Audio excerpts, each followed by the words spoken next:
প্রিয় চাকরি প্রত্যাশী ভাই বন্ধুরা, আশা করি সকলে ভালো আছেন।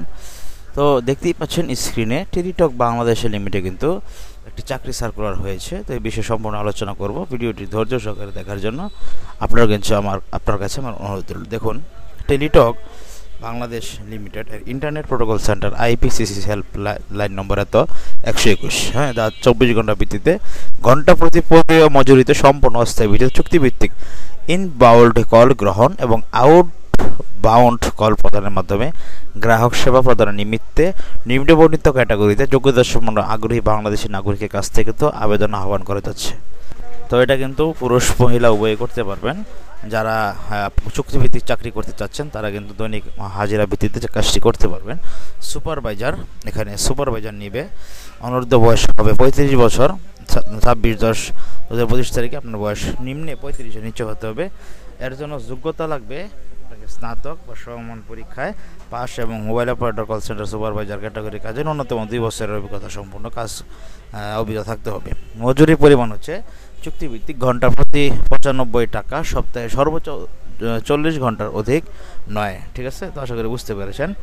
চুক্তিভিত্তিক ঘন্টা প্রতি 95 টাকা, সপ্তাহে 40 ঘন্টার অধিক নয় আপনার মজুরির পরিমাণ। IT এক্সিকিউটিভ 35 বছরের নিচে ন্যূনতম ইন্টারমিডিয়েট পাশে আবেদন করতে পারবেন। কম্পিউটার ট্রাবল শুটিং ও নেটওয়ার্ক রক্ষণাবেক্ষণ কাজে দক্ষ থাকতে চুক্তিভিত্তিক প্রতি ঘন্টা 95 টাকা হারে 40 ঘন্টার অধিক নয়। এজেন্ট নিবে ইন্টারমিডিয়েট পাশে চুক্তিভিত্তিক প্রতি ঘন্টা 70 টাকা, সপ্তাহে সর্বোচ্চ 40 ঘন্টার অধিক নয়। তো দেখুন, আপনারা এজেন্ট IT এক্সিকিউটিভ সুপারভাইজার এই পদে আগ্রহীরা আবেদন করতে পারবেন। ইন্টারমিডিয়েট পাশে কিন্তু আগ্রহী প্রার্থীগণ অনলাইনে আবেদন সম্পন্ন করবেন। অনলাইনে আবেদন প্রতি সম্মতি তোলা, সম্প্রতি পাসপোর্ট তোলা, পাসপোর্টের রঙিন ছবি এবং স্বাক্ষর আপলোড করতে হবে। আবেদনকারীদের মধ্যে প্রাথমিকভাবে বাছাই করে যোগ্যতা ও শর্তাবলী পূরণকারী যোগ্য প্রার্থীদের মৌখিক পরীক্ষা এবং অ্যাপটিটিউড টেস্ট পরীক্ষার জন্য রাখা হবে। শিক্ষাগত যোগ্যতা অভিজ্ঞতা শর্ত পূরণ না হলে আবেদন করার প্রয়োজন নেই। বিজ্ঞপ্তি প্রকাশের তারিখ হতে আবেদন জমাদান সময়সীমা 7 দিন মাত্র। তো অনলাইন পূরণ করবে পরীক্ষা অংশ ইচ্ছুক ব্যক্তি www.tblsm.telitalk.com.bd এই ওয়েবসাইটের মাধ্যমে আবেদনপত্রটি পূরণ করতে হবে। অনলাইনে আবেদনপত্র শুরু হবে 28 অক্টোবর সকাল 10টায় এবং কি শেষ হবে 3 নভেম্বর বিকাল 5টায়। উক্ত সময়ের মধ্যে ইউজার আইডি অনলাইনে আবেদনটা সাবমিট করে 72 ঘন্টার ভিতরে পরীক্ষার ফি জমা দিতে হবে। অনলাইনে আবেদনপত্র প্রার্থীর স্বাক্ষর 300x300 পিক্সেল, রঙিন ছবি 300x380 পিক্সেল, রঙিন ছবি 300x300 পিক্সেলের স্ক্যান করে নির্ধারিত স্থানে আপলোড করবেন। অনলাইন আবেদনপত্রে পূরণকৃত তথ্য যেহেতু পরবর্তী সকল কার্যক্রমে ব্যবহৃত হবে, সেহেতু আবেদনপত্র প্রেরণ করার পূর্বেই পূরণকৃত সকল তথ্যের সঠিকতা সম্পর্কে প্রার্থী নিজে শতভাগ নিশ্চিত হবেন।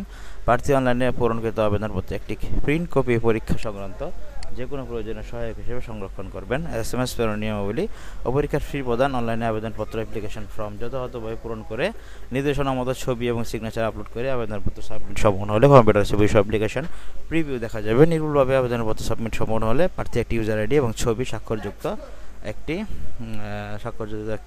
অ্যাপ্লিকেন্ট কপি পাবেন। উক্ত অ্যাপ্লিকেন্ট কপি প্রার্থী ডাউনলোড করে প্রিন্ট করে সংরক্ষণ করবেন।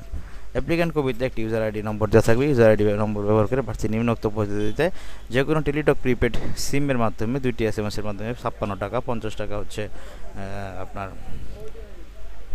50 টাকা হচ্ছে আপনার খরচ এবং 6 টাকা, মোট 56 টাকা 72 ঘন্টার ভিতরে অনলাইনে জমা দেবেন। অনলাইনে আবেদনপত্র এবং টাকা জমা দেওয়ার কাজটি প্রার্থী নিজে করবেন। এক্ষেত্রে অন্য কোনো মাধ্যম থেকে উক্ত কাজ সম্পূর্ণ করতে প্রতারিত হলে কর্তৃপক্ষ কোনোভাবে দায়ী হবে না। SMS এর নিয়মাবলী দেখুন, TBLSM স্পেস ইউজার আইডি লিখে 16022 সেন্ড করবেন।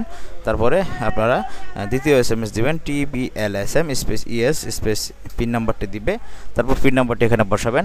তারপরে সেন্ড টু 16022 সেন্ড করবেন। তারপরে কংগ্রাচুলেশন জানাবে আপনাকে। ভবিষ্যৎ প্রাপ্তির বিষয়টি আপনি www.tblsm.telitalk.com.bd ওয়েবসাইটের মাধ্যমে মোবাইল ফোনে SMS এর মাধ্যমে আপনি পাবেন। তো বন্ধুরা, আশা করি আপনারা বুঝতে পেরেছেন। SMS এ প্রেরিত ইউজার আইডি এবং পাসওয়ার্ড ব্যবহার করে পরবর্তী রোল নম্বর, পদের নাম, ছবি, পরীক্ষার তারিখ ও সময়, মেনুর নাম ইত্যাদি তথ্য সংবলিত বয়সপত্র প্রার্থী প্রিন্ট সম্ভব হলে রঙিন করে নেবেন। প্রার্থী প্রবেশপত্রটি মৌখিক এবং অ্যাপটিটিউড টেস্ট পরীক্ষা উত্তীর্ণ হলে অবশ্যই প্রদর্শন করবেন। শুধুমাত্র টেলিটক প্রিপেড মোবাইল নম্বর থেকে প্রার্থীকে নিম্নবর্ণিত পদ্ধতি অনুসরণ করে নির্দিষ্ট ইউজার আইডি এবং পাসওয়ার্ড পুনরুদ্ধার করতে পারবেন। তো বন্ধুরা, আশা করি আপনারা বুঝতে পেরেছেন। এই ছিল আজকের মতো অনেক জব নিউজ থেকে। নিয়মিত এরকম চাকরির খবর সবার আগে পাওয়ার জন্য অবশ্যই আমার চ্যানেলটি সাবস্ক্রাইব করে দিয়ে পাশে থাকা বেল আইকনটি চেপে দেবেন, নিত্য নতুন চাকরির সার্কুলার সবার আগে পাওয়ার জন্য। ভালো থাকবেন সকলেই। দেখা হচ্ছে পরবর্তী সরকারি বেসরকারি যে কোনো চাকরির খবরে।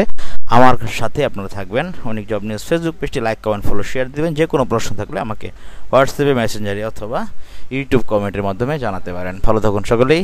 দেখা হচ্ছে পরবর্তী চাকরি ভিডিওতে।